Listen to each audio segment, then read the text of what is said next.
Hey everybody, I hope y'all had a good day and a good little day off. Today all we're really going to do is just keep learning about logical fallacies. These are really important. They'll come up in, well, I'm pretty sure they're going to come in your English classes when we get to, well, if you take me for college speech when you're a junior or senior, these will come up again. They're really important to make sure you can make good arguments and that you're really good at persuading people. Because the thing about logical fallacies is that a lot of times they can make sense. But when you look at them really closely, you see like that doesn't totally add up or that's not really a logical conclusion. And so when you are trying to persuade somebody, you're making an argument, you want your case to be strong so that the persuasion is also strong. So if you want to be an effective debater or arguer, even with a sibling or a parent, this can be really helpful for you to make sure that you win your cases. And that's why it's so important for us to learn about these things. It's practical, not just for speech class, but for your regular life too, and hopefully for your career someday. So what we're going to do is I'm going to have a slide for each logical fallacy. And I'm going to give you another example. So it's one that you haven't seen. Then I'm going to have like a multiple choice kind of deal. I'm going to have 3 logical fallacies that the example could be. I'm going to read it once, and then I'll do like 5 seconds, and then I'll take away one answer, and then 5 seconds, I'll reveal what the answer is. But in that like 10, well, I'll make it 15 seconds. In that 15 seconds, I want you to go look in your notes and try and figure out which logical fallacy you think the example fits best with. I think it's gonna be a really effective way for us to have a good discussion about, okay, like what these actual logical fallacies look like in action, not just looking at the definitions, but seeing them in play. So again, I'm going to show you the example and give you 3 multiple choice answers. I'll have like a 15-second timer on my phone. I'll do it 10 seconds to take away one answer, 5 seconds to take away the second answer to reveal the answer. So use your notes. Pause the video if you need to, if you need more time or something. And yeah, hope this is going to be helpful.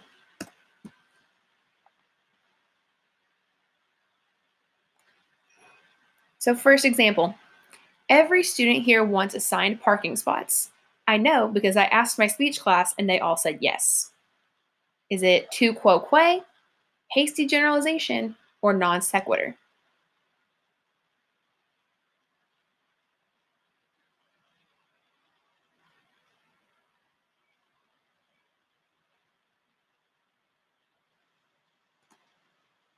Right, it's not tu quo que. Is it hasty generalization or non sequitur?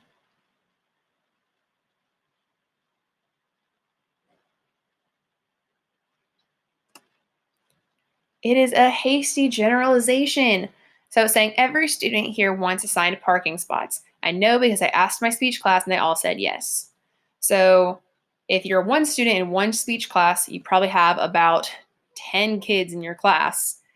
And I don't know how many students there are in each of your like overall like class of 2020 or whatever year y'all graduate. But that's a pretty small sample size. And so just because he asked like 10 kids doesn't mean you speak for like the 90. And I was kind of thinking more of like a normal high school, not y'all's, because y'all do have really small class sizes, I guess. Like for the overall freshman class. But still, even for y'all for Shiloh, that's pretty small. So that'd be a hasty generalization. So like you're generalizing. So make something general means to make it kind of more broad. So if I'm saying, oh yeah, like I asked these people, I'm gonna like broadly apply it to all of us. And you're doing it too quickly without getting enough of a sample size. So this would be hasty generalization because you asked your 10-person speech class and you're assuming their opinion is going to be the same for all of the kids in your school. Next, we either shut down the country or everyone will get COVID-19. Is this a false dichotomy, equivocation, or straw man? We either shut down the whole country or everyone will get COVID-19. False dichotomy, equivocation, or straw man.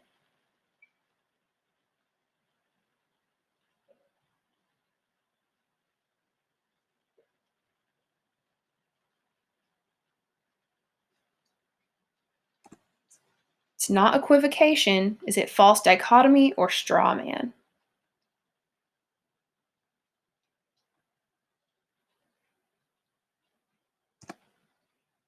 It's false dichotomy. So this one is a little easier to spot because if they're only giving you two solutions, that's false dichotomy. So it's the either or situation. But make sure you don't only look at those keywords, don't just become dependent on that because they could phrase it differently. Um, so make sure you look, okay, like if I'm being presented as only two answers, that would be false dichotomy.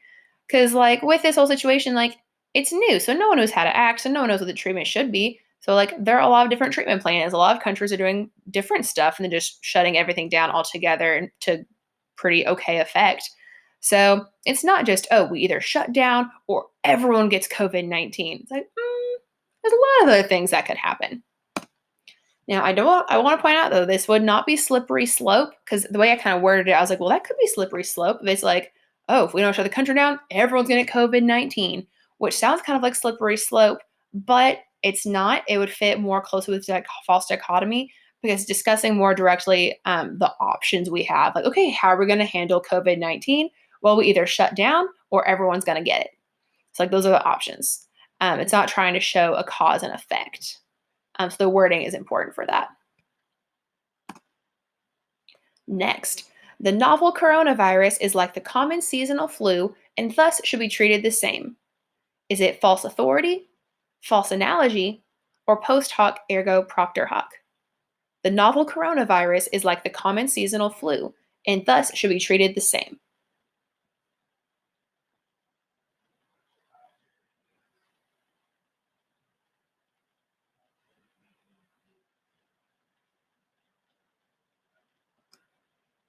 It's not false authority, so is it false analogy or post hoc ergo propter hoc?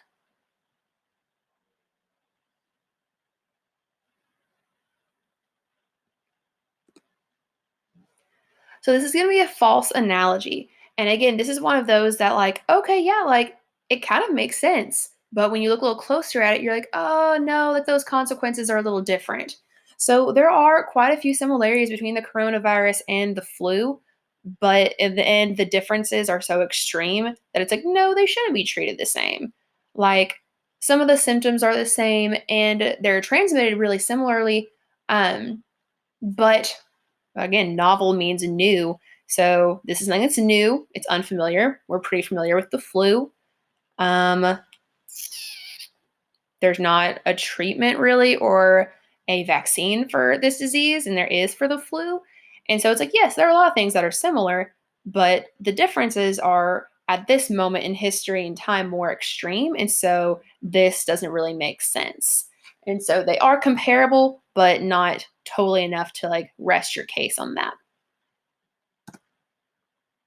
It is common knowledge that vampires can turn into bats, so my son won't be playing baseball anymore so he can avoid bats at all costs. Is this slippery slope, bandwagon, or equivocation? It's common knowledge that vampires can turn into bats, so my son won't be playing baseball anymore so he can avoid bats at all costs.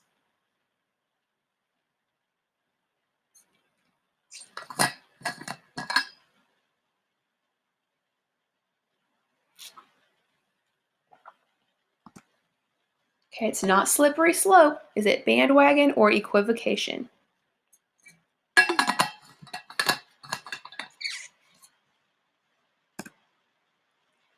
This is going to be equivocation. Now, remember, so I think I mentioned this in the lecture video that I sent y'all when we learned about what the different logical fallacies were.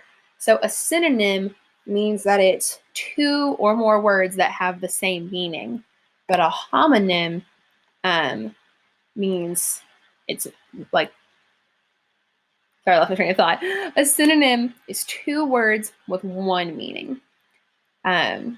But a homonym is one word with two meanings. So I think in the example that we had on y'all's notes, it says like, oh, like the homonym is nothing. So like, oh, soup is better than nothing. Nothing is better than pizza. Therefore, soup is better than pizza. But like that word nothing, it's like, okay, but like you're saying, oh, soup's better than nothing. And then nothing's better than pizza. So it's okay, the meanings there are different. So for here, this bat is like the animal, but this bat is like the tool you use to hit a baseball. And so you can't use those two words the exact same way because That doesn't make any sense.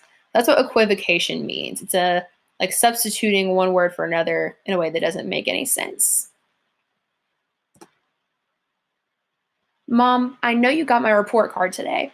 I want you to keep in mind that I love you. I emptied the dishwasher yesterday without being asked. I'm planning on baking you a cake tomorrow.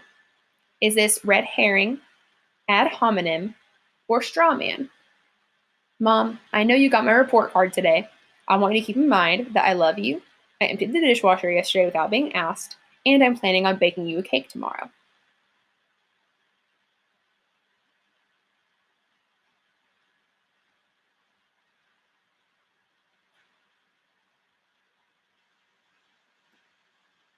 It's not ad hominem.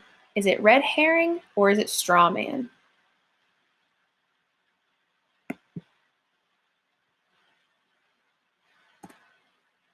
It's red herring. So red herring, remember, is a type of fish. So imagine like you're having a debate with someone, and then all of a sudden they pull out a fish, and you're like, "What is? Why is that here? What does that have to do with anything that we're talking about?" So a red herring is like a distraction, and so this person knows they got a bad grade on their report card, so they're trying to distract their mom by being like, "Oh, hey, I love you, and look at this really nice thing I did, and this nice thing I'm planning on doing." So they're trying to distract their mom from the argument about the bad grade. Today, I'm going to persuade you to build an indoor football field, and I will cite research from Mrs. White and Dr. Gleason. Is this tu quoque, circular reasoning, or false authority? Today, I'm going to persuade you to build an indoor football field, and I will cite research from Mrs. White and Dr. Gleason.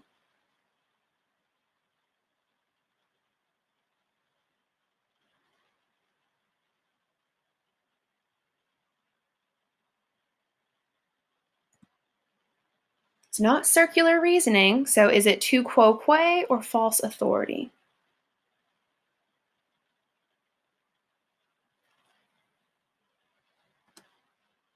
It's false authority. So, if you were giving a speech about wanting to build an indoor football field at the school, you should be citing research from like local builders, architects. You should be citing maybe like the football coaches and the principal of the school, people who make decisions like that. But the communication teacher and the chemistry teacher, while we are both very smart people and very knowledgeable in our fields, not necessarily this kind of field, but in our like majors and the classes we teach, it wouldn't really make sense to use us to be your big support for a speech about this topic. So that would be the false authority fallacy because you're trying to use us as your experts, but we're not experts in this area. Mom, I understand we don't have time or money for a dog right now.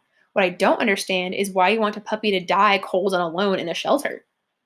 Is this non sequitur, straw man, or ad hominem? Mom, I understand we don't have time or money for a dog right now. What I don't understand is why you want a puppy to die cold and alone in a shelter.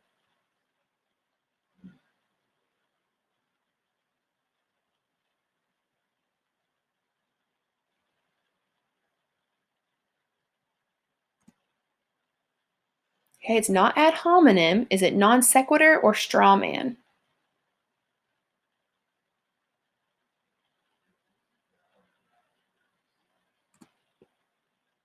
It's straw man. So straw man is the distortion fallacy. So red herring was distraction, straw man is distortion. So you're taking your argument or your opponent's argument and twisting it into something they didn't say, like putting words in their mouth.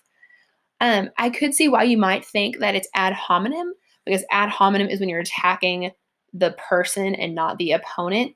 But this one is very much more twisting the argument and not talking about like the person themselves. So if I had said like, what I don't understand is why you're a puppy hater, then like I think that would be more leaning towards ad hominem. This one's a little more straw man than anything, just because it's putting words in her mouth and twisting the argument. This is something very close to something I actually said to my mom in high school when she wouldn't let me get a dog. That was before I knew Jesus. So please pray for me and my future children that they were not as awful to me as I was to my mom. Thank you, Jesus, for character development. Spanking your child is crucial. If you don't spank your kid, they'll never learn discipline and they'll grow up to be an irresponsible jerk. Is this false dichotomy, slippery slope, or post hoc ergo propter hoc? Spanking your child is crucial. If you don't spank your kid, they'll never learn discipline and they'll grow up to be an irresponsible jerk.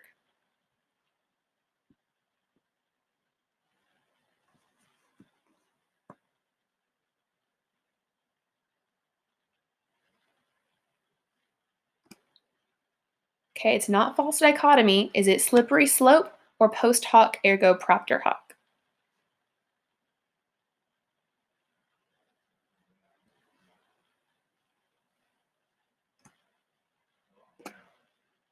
It's slippery slope. So, slippery slope is trying to create a connection between events without a direct cause. So, saying, okay, spanking your kid is crucial. If you don't spank your kid, they're not going to learn discipline and they're going to grow to be an irresponsible jerk. So, there's not really a direct cause between not spanking your kid and then your kid being an irresponsible jerk as an adult. Like, yes, that could happen, but it's just a very dramatic exaggeration of consequences without a direct cause. There are a lot of things that can make your kid grow up to be an irresponsible jerk. And you could not spank your kid and discipline them in other ways. So that's just extreme dramatiz.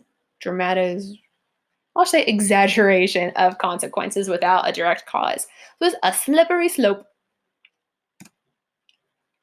It is against the law to consume alcohol before you're 21, but if everyone else is going to do it, why can't I? Bandwagon, hasty generalization, or false analogy. It's against the law to consume alcohol before you're 21, but if everyone else is going to do it, why can't I?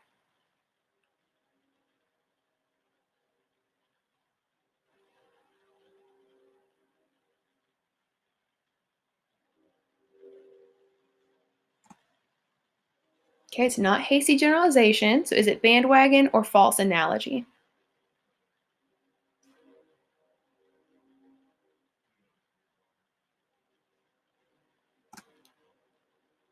So this is bandwagon. You're trying to make something seem like a good idea because everyone else is doing it.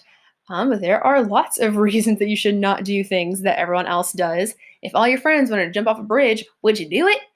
Lots of reasons you should not consume alcohol, even though everyone else does it. Bible says to be sober-minded. Bible says to obey the law. Um, the part of your brain that is part of strong decision making has not fully developed until you're over 21. So impairing that even further is not a great idea. Alcohol poisoning is real. You make bad choices. It's not even worth it. So just say no, my friends. And also, that's just a weak argument. My dad says I should start every day by reading my Bible, but I've never seen him do that, so I don't have to either. Is this ad hominem, false authority, or tu quoque? My dad says I should start reading my Bible. Sorry, I should start every day by reading my Bible, but I've never seen him do that, so I don't have to either.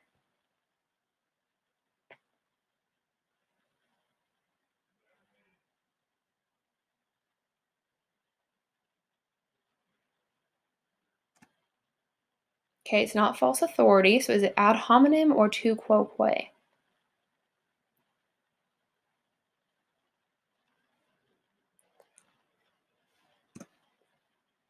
This is going to be tu quoque, which is the hypocrisy fallacy. So it's like, well, if they don't do it, I don't have to either. But the advice is still sound. Even if someone doesn't follow it or you don't see them following it, doesn't mean that's not good advice. That'd be like if, not to throw a false analogy out here, but if like you guys were like, well, Miss White tells us to do homework, but she doesn't have to do homework, so why should I do homework? It's like, I don't know about that. So for tu quoque, you can remember this because like if y'all take Spanish, like tu means you. So fallacy is all about you, the other person. So like you don't know your dad's life. Like you're sleeping while he's probably waking up, so you may not see him reading his Bible, or maybe he reads it while you're at school or at night, or even if he doesn't, pray for him. But like the advice is still sound, so you should still do it. So even if someone isn't following their own advice, the advice is still good. Everyone loves Apple products because they're so popular.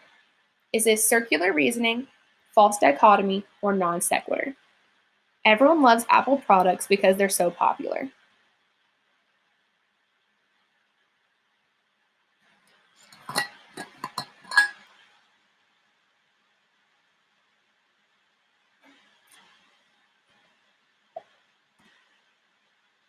Okay, it's not false dichotomy, so is it circular reasoning or non sequitur?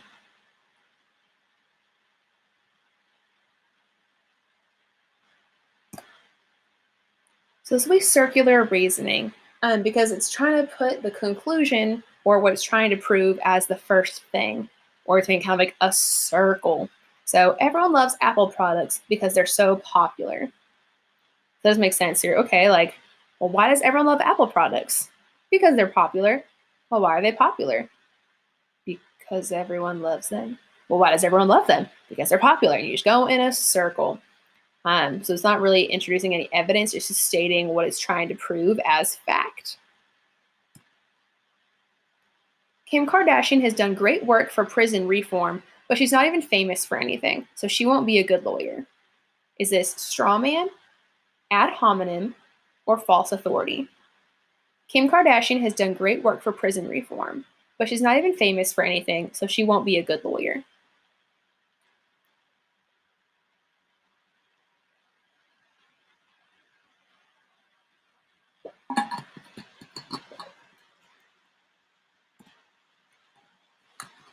It's not straw man, so is it ad hominem or false authority?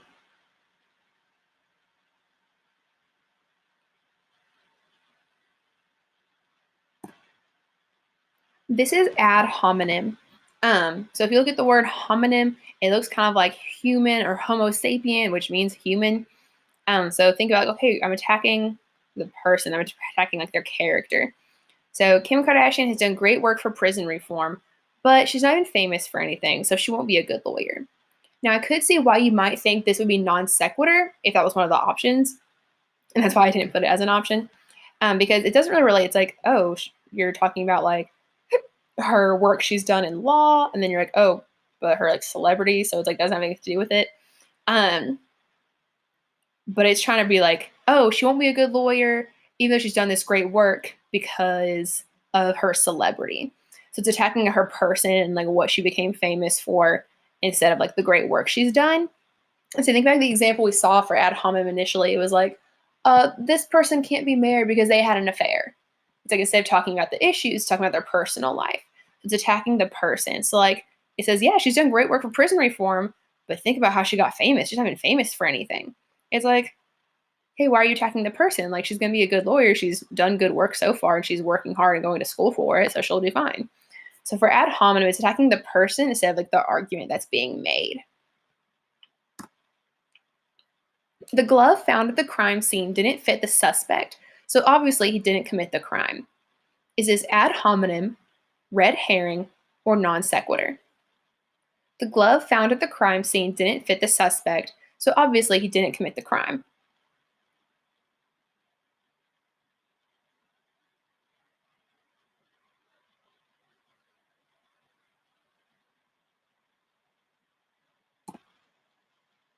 It's not red herring, so is it ad hominem or non sequitur?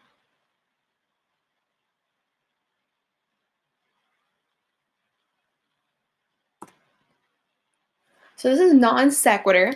This is kind of a tricky one because the examples that I gave y'all in the notes are kind of easy. It's like, oh, I love tomatoes, so I'm going to learn to speak Mandarin Chinese. Like, obviously, those have nothing to do with each other.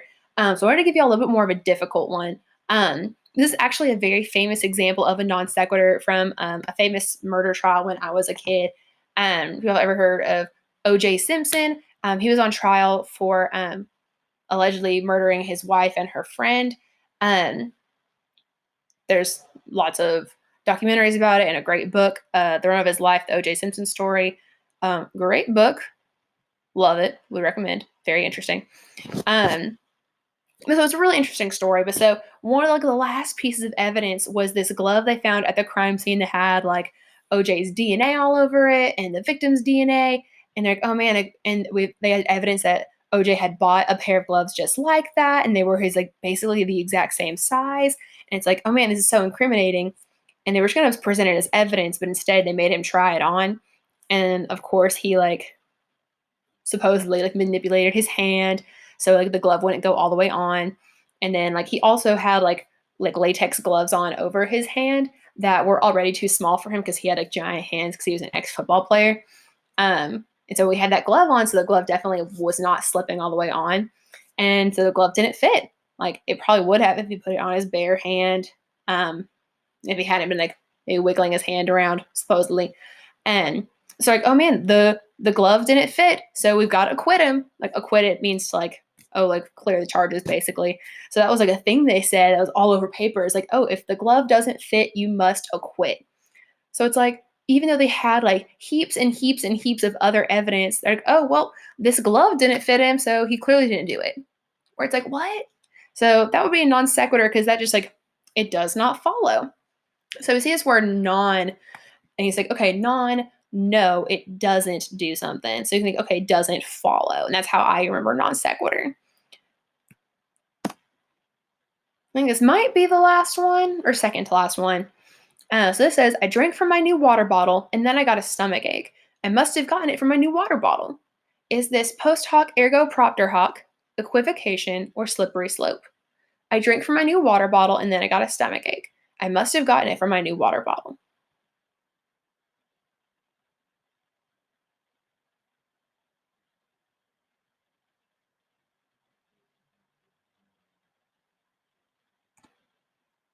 All right, it's not equivocation. So is it post hoc ergo propter hoc or slippery slope?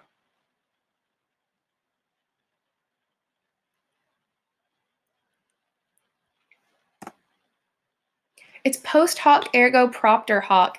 This is embarrassing because this is actually me yesterday. I drank from my new water bottle and then I got a stomach ache and I was like, I wonder if it was my new water bottle.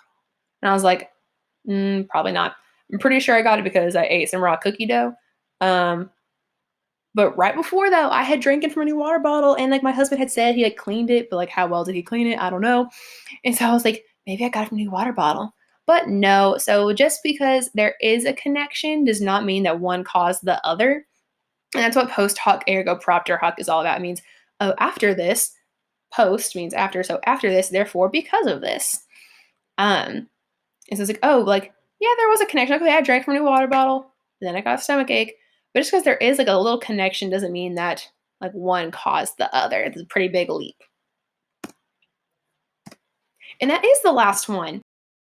Um, and I think that might be all we have for today. I can't remember if I'm assigning y'all's assignment today or tomorrow. I'm assigning it tomorrow. That's right. So that's all you have to do is just watch this video. Y'all are great. Have a good rest of your day.